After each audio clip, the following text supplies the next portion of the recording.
சங்கீதம் 76. நெகினோத் என்னும் வாத்தியத்தில் வாசிக்க ராகத் தலைவனுக்கு ஒப்புவிக்கப்பட்ட ஆசாபின் சங்கீதமாகிய பாட்டு. யூதாவில் தேவன் அறியப்பட்டவர், இஸ்ரவேலில் அவருடைய நாமம் பெரியது. சாலேமில் அவருடைய கூடாரமும் சீயோனில் அவருடைய வாசஸ்தலமும் இருக்கிறது. அங்கே இருந்து வில்லின் அம்புகளையும் கேடகத்தையும் பட்டயத்தையும் யுத்தத்தையும் முறித்தார். மகத்துவமுள்ளவரே, கொள்ளையுள்ள பர்வதங்களை பார்க்கிலும் நீர் பிரகாசமுள்ளவர். தைரிய நெஞ்சுள்ளவர்கள் கொள்ளையிடப்பட்டு நித்திரையடைந்து அசர்ந்தார்கள். வல்லமையுள்ள எல்லா மனுஷருடைய கைகளும் அவர்களுக்கு உதவாமற் போயிற்று.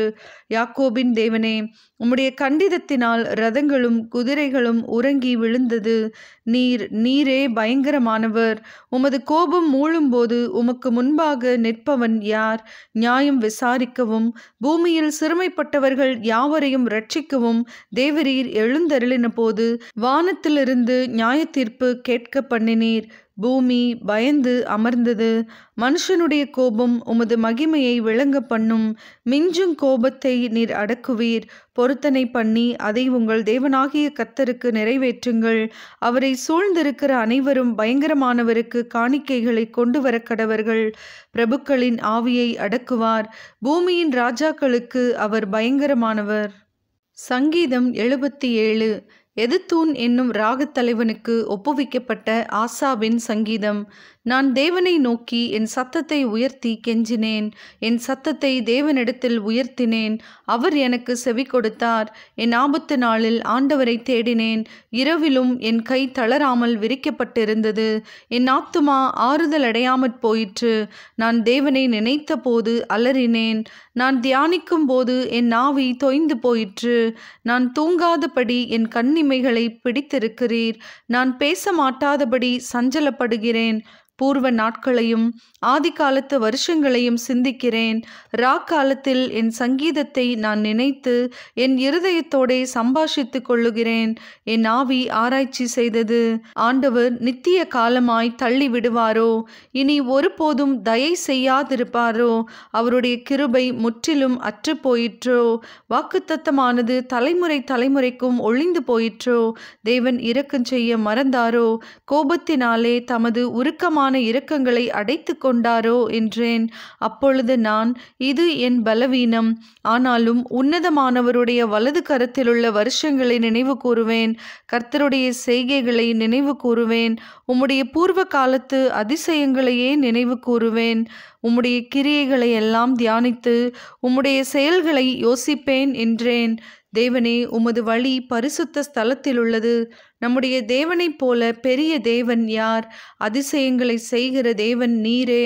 ஜனங்களுக்குள்ளே உம்முடைய வல்லமையை விளங்க பண்ணினீர். யாக்கோபு யோசேப்பு என்பவர்களின் புத்திரராகிய உம்முடைய ஜனங்களை உமது புயத்தினாலே மீட்டு கொண்டீர். ஜலங்கள் உம்மை கண்டது. தேவனே, ஜலங்கள் உம்மை கண்டு தத்தளித்தது. ஆழங்களும் கலங்கினது. மேகங்கள் ஜலங்களை பொழிந்தது. ஆகாய மண்டலங்கள் முழக்கமிட்டது. உம்முடைய அம்புகளும் தெரிப்புண்டு பறந்தது. உம்முடைய குமுறலின் சத்தம் சுழல் காற்றில் முழங்கினது. மின்னல்கள் பூச்சக்கரத்தை பிரகாசிப்பித்தது. பூமி குலுங்கி அதிர்ந்தது. உமது வழி கடலிலும் உமது பாதைகள் திரண்ட தண்ணீர்களிலும் இருந்தது. உமது காலடிகள் தெரியப்படாமற் போயிற்று. மோசே ஆரோன் என்பவர்களின் கையால் உமது ஜனங்களை ஒரு ஆட்டு மந்தையைப் போல வழி நடத்தினீர். சங்கீதம் 78. ஆசாப் எழுதின மஸ்கீல் என்னும் போதக சங்கீதம். என் ஜனங்களே, என் உபதேசத்தை கேளுங்கள். என் வாயின் வசனங்களுக்கு உங்கள் செவிகளை சாயுங்கள். என் வாயை ஓமைகளால் திறப்பேன். பூர்வ காலத்து மறைபொருள்களை வெளிப்படுத்துவேன். அவைகளை நாங்கள் கேள்விப்பட்டு அறிந்தோம். எங்கள் பிதாக்கள் அவைகளை எங்களுக்கு தெரிவித்தார்கள். பின்வரும் சந்ததியான பிள்ளைகளுக்கு நாங்கள் அவைகளை மறைக்காமல் கர்த்தரின் துதிகளையும் அவருடைய பலத்தையும் அவர் செய்த அவருடைய அதிசயங்களையும் விவரிப்போம். அவர் யாக்கோபிலே சாட்சியை ஏற்படுத்தி இஸ்ரவேலிலே வேதத்தை ஸ்தாபித்து அவைகளை தங்கள் பிள்ளைகளுக்கு அறிவிக்கும்படி நம்முடைய பிதாக்களுக்கு கட்டளை கட்டளையிட்டார். இனி பிறக்கும் பிள்ளைகளாகிய பின் சந்ததியார் அதை அறிந்து கொண்டு அவர்கள் எழும்பி தங்கள் பிள்ளைகளுக்கு அவைகளை சொல்லும்படிக்கும் தேவன் மேல் அவர்கள் தங்கள் நம்பிக்கையை வைத்து தேவனுடைய செயல்களை மறவாமல் அவர் கற்பனைகளை கைக்கொள்ளும்படிக்கும் இருதயத்தை செவ்வைப்படுத்தாமலும் தேவனை உறுதியாய் பற்றி கொள்ளாமலும் இருந்த முரட்டாட்டமும் கலகமும் உள்ள சந்ததியாகிய தங்கள் பிதாக்களுக்கு அவர்கள் ஒப்பாகாத படிக்கும் இவைகளை கட்டளையிட்டார். ஆயுதம் அணிந்த வில் வீரரான எப்பிராயிம் புத்திரர் யுத்த நாளிலே முதுகு காட்டினார்கள். அவர்கள் தேவனுடைய உடன்படிக்கையை கை கொள்ளாமலும் அவருடைய கட்டளைகளின்படி நடக்க சம்மதியாமலும் அவருடைய செயல்களையும் அவர் தங்களுக்கு காண்பித்த அதிசயங்களையும் மறந்தார்கள். அவர்களுடைய பிதாக்களுக்கு முன்பாக எகிப்து தேசத்து சோவான் வெளியிலே அவர் அதிசயமானவைகளை செய்தார். கடலை பிளந்து அவர்களை கடக்க பண்ணி ஜலத்தை குவியலாக நிற்கும்படி செய்தார். பகலிலே மேகத்தினாலும் முழுதும் அக்கினி வெளிச்சத்தினாலும் அவர்களை வழி நடத்தினார். வனாந்தரத்திலே கன்மலைகளை பிளந்து மகா ஆழங்களிலிருந்து தண்ணீரை அவர்களுக்கு குடிக்க கொடுத்தார். கன்மலையிலிருந்து நீரோட்டங்களை புறப்பட பண்ணி தண்ணீரை நதி போல ஓடி வரும்படி செய்தார். என்றாலும் அவர்கள் பின்னும் அவருக்கு விரோதமாய் பாவம் செய்து வறண்ட வெளியிலே உன்னதமானவருக்கு கோபமூட்டினார்கள். தங்கள் இச்சைக்கேற்ற போஜனத்தை கேட்டு தங்கள் இருதயத்தில் தேவனை பரீட்சை பார்த்தார்கள். அவர்கள் தேவனுக்கு விரோதமாய் பேசி தேவன் வனாந்திரத்திலே போஜன பந்தியை ஆயத்தப்படுத்த கூடுமோ? இதோ அவர் கன்மலையை அடித்ததினால் தண்ணீர் புறப்பட்டு நதிகளாய் புரண்டு வந்தது. அவர் அப்பத்தையும் கொடுக்க கூடுமோ? தம்முடைய ஜனத்திற்கு மாம்சத்தையும் ஆயத்தப்படுத்துவாரோ என்றார்கள். ஆகையால் கர்த்தர் அதை கேட்டு கோபம் கொண்டார். அவர்கள் தேவனை விசுவாசியாமலும் அவருடைய இரட்சிப்பை நம்பாமலும் போனதினால் யாக்கோபுக்கு விரோதமாய் அக்கினி பற்றி எரிந்தது. இஸ்ரவேலுக்கு விரோதமாய் கோபம் மூண்டது. அவர் உயரத்திலுள்ள மேகங்களுக்கு கட்டளையிட்டு வானத்தின் கதவுகளை திறந்து மன்னாவை அவர்களுக்கு ஆகாரமாக வருஷிக்க பண்ணி வானத்தின் தானியத்தை அவர்களுக்கு கொடுத்தார். தூதர்களின் அப்பத்தை மனுஷன் சாப்பிட்டான். அவர்களுக்கு ஆகாரத்தை பூரணமாய் அனுப்பினார். ஆகாசத்திலே கீழ்காற்றை வரப்பண்ணி தம்முடைய வல்லமையினால் தென்றலையும் வீசச் செய்து மாம்சத்தை தூளத்தனையாயும் சிறகுள்ள பறவைகளை கடற்கரை மணலத்தனையாயும் வருஷிக்க பண்ணி அவைகளை அவர்கள் பாளையத்தின் நடுவிலும் அவர்கள் கூடாரங்களை சுற்றிலும் இறங்க பண்ணினார். அவர்கள் புசித்து திருப்தி அடைந்தார்கள். அவர்கள் இச்சித்ததை அவர்களுக்கு கொடுத்தார். அவர்கள் தங்கள் இச்சையை வெறுக்கவில்லை. அவர்களுடைய போஜனம் அவர்கள் வாயில் இருக்கும் போதே தேவ கோபம் அவர்கள் மேல் எழும்பி அவர்களில் கொழுத்தவர்களை சங்கரித்து இஸ்ரவேலில் விசேஷித்தவர்களை மடிய பண்ணிற்று. இவையெல்லாம் நடந்தும் அவர் செய்த அதிசயங்களை அவர்கள் நம்பாமல் பின்னும் பாவம் செய்தார்கள். ஆதலால் அவர்கள் நாட்களை விருதாவிலும் அவர்கள் வருஷங்களை பயங்கரத்திலும் கழிய பண்ணினார். அவர்களை அவர் கொல்லும்போது அவரை குறித்து விசாரித்து அவர்கள் திரும்பி வந்து தேவனை அதிகாலமே தேடி தேவன் தங்கள் கன்மலை என்றும் உன்னதமான தேவன் தங்கள் மீட்பர் என்றும் நினைவு கூர்ந்தார்கள். ஆனாலும் அவர்கள் தங்கள் வாயினால் அவருக்கு இச்சகம் பேசி தங்கள் நாவினால் அவரிடத்தில் பொய் சொன்னார்கள். அவர்கள் இருதயம் அவரிடத்தில் நிலைவரப்படவில்லை. அவருடைய உடன்படிக்கையில் அவர்கள் உண்மையாயிருக்கவில்லை. அவரோ அவர்களை அழிக்காமல் இரக்கமுள்ளவராய் அவர்கள் அக்கிரமத்தை மன்னித்தார். அவர் தமது உக்கிரம் முழுவதையும் எழுப்பாமல் அநேகந்தரம் தமது கோபத்தை விலக்கிவிட்டார். அவர்கள் மாம்சம் என்றும் திரும்பி வராமல் அகலுகிற காற்றென்றும் நினைவு கூர்ந்தார். எத்தனை தரமோ வனாந்தரத்திலே அவருக்கு கோபம் மூட்டி அவாந்தர வெளியிலே அவரை விசனப்படுத்தினார்கள். அவர்கள் திரும்பி தேவனை பரீட்சை பார்த்து இஸ்ரவேலின் பரிசுத்தரை மட்டுப்படுத்தினார்கள். அவருடைய கரத்தையும் அவர் தங்களை சத்துருவுக்கு விலக்கி மீட்ட நாளையும் நினையாமற் போனார்கள். அவர் எகிப்திலே தம்முடைய அடையாளங்களையும் சோவான் வெளியிலே தம்முடைய அற்புதங்களையும் செய்தார். அவர்களுடைய நதிகளை இரத்தமாக மாற்றி அவர்களுடைய ஆறுகளிலுள்ள ஜலத்தை குடிக்க கூடாதபடி செய்தார். அவர்களை அழிக்கும்படி வண்டு ஜாதிகளையும் அவர்களை கெடுக்கும்படி தவளைகளையும் அவர்களுக்குள்ளே அனுப்பினார். அவர்களுடைய விளைச்சலை புழுக்களுக்கும் அவர்களுடைய பிரயாசத்தின் பலனை வெட்டுக்கிளிகளுக்கும் கொடுத்தார். கல்மழையினால் அவர்களுடைய திராட்சை செடிகளையும் ஆலாங்கட்டியினால் அவர்களுடைய அத்திமரங்களையும் அழித்து அவர்களுடைய மிருக ஜீவன்களை கல்மழைக்கும் அவர்களுடைய தங்களுடைய ஆடு மாடுகளை இடிகளுக்கும் ஒப்பு கொடுத்தார். தமது உக்கிரமான கோபத்தையும் மூர்க்கத்தையும் சினத்தையும் உபத்திரவத்தையும் தீங்கு செய்யும் தூதர்களையும் அவர்களுக்குள்ளே அனுப்பினார். அவர் தம்முடைய கோபத்துக்கு வழி திறந்து அவர்கள் ஆத்துமாவை மரணத்துக்கு விலக்கி காவாமல் அவர்கள் ஜீவனை கொள்ளை நோய்க்கு ஒப்பு கொடுத்தார். எகிப்திலே தலைச்சன்கள் அனைத்தையும் காமின் கூடாரங்களிலே அவர்களுடைய பலனில் முதற்பலனான யாவரையும் அழித்து தம்முடைய ஜனங்களை ஆடுகளைப் போல் புறப்பட பண்ணி அவர்களை வனாந்தரத்திலே மந்தையைப் போல் கூட்டிக் கொண்டு போய் அவர்கள் பயப்படாத படிக்கு அவர்களை பத்திரமாய் வழிநடத்தினார். அவர்கள் சத்துருக்களை கடல் மூடி போட்டது. அவர்களை தமது பரிசுத்த ஸ்தலத்தின் எல்லை வரைக்கும் தமது வலது கரம் சம்பாதித்த இந்த பர்வதம் மட்டுக்கும் அழைத்து கொண்டு வந்து அவர்கள் முகத்திற்கு முன்பாக ஜாதிகளை துரத்திவிட்டு தேசத்தை நூல் போட்டு பங்கிட்டு அவர்களுடைய கூடாரங்களில் இஸ்ரவேலின் கோத்திரங்களை குடியேற்றினார். ஆனாலும் அவர்கள் உன்னதமான தேவனை பரீட்சை பார்த்து அவருக்கு கோபமூட்டி அவருடைய சாட்சிகளை கைக்கொள்ளாமற் போய் தங்கள் பிதாக்களைப் போல வழி விலகி துரோகம் பண்ணி மோசம் போக்கும் வில்லை போல் துவண்டு தங்கள் மேடைகளினால் அவருக்கு கோபமூட்டி தங்கள் விக்கிரகங்களினால் எரிச்சல் உண்டாக்கினார்கள்.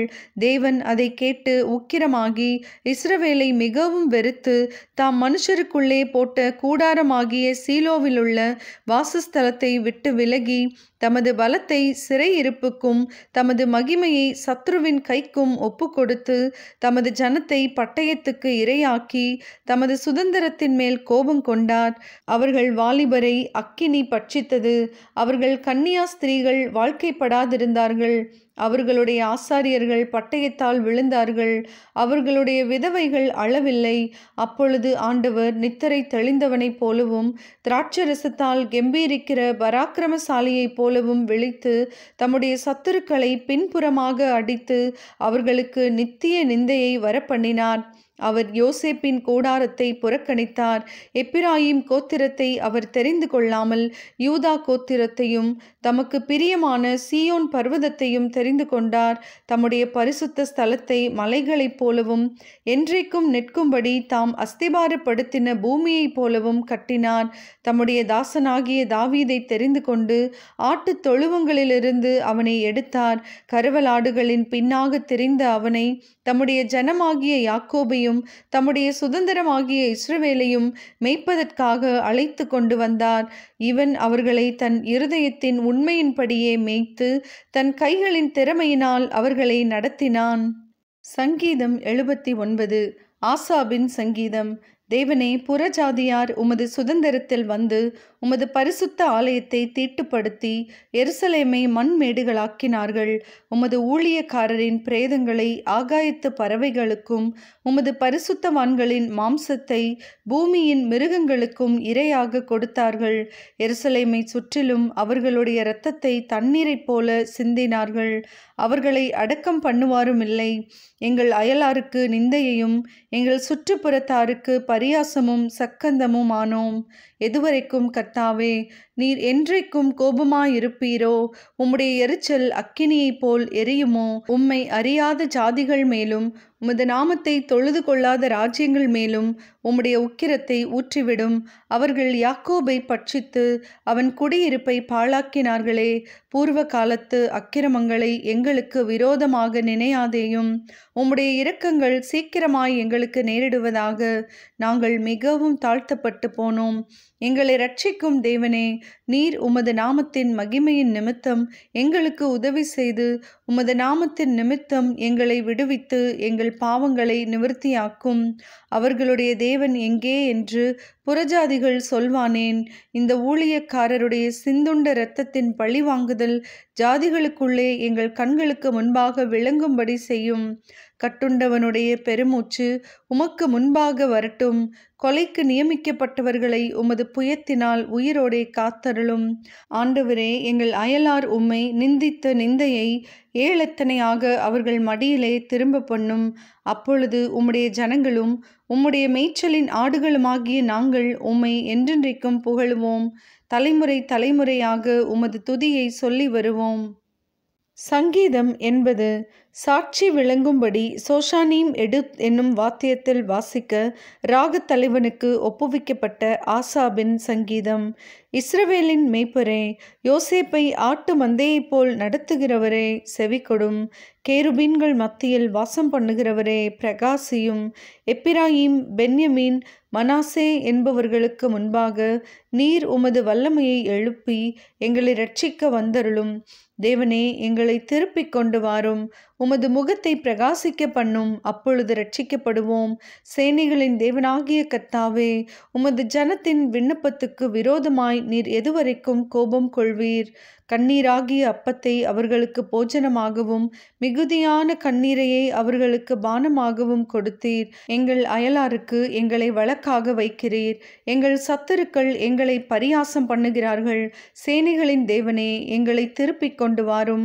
உமது முகத்தை பிரகாசிக்க பண்ணும், அப்பொழுது இரட்சிக்கப்படுவோம்.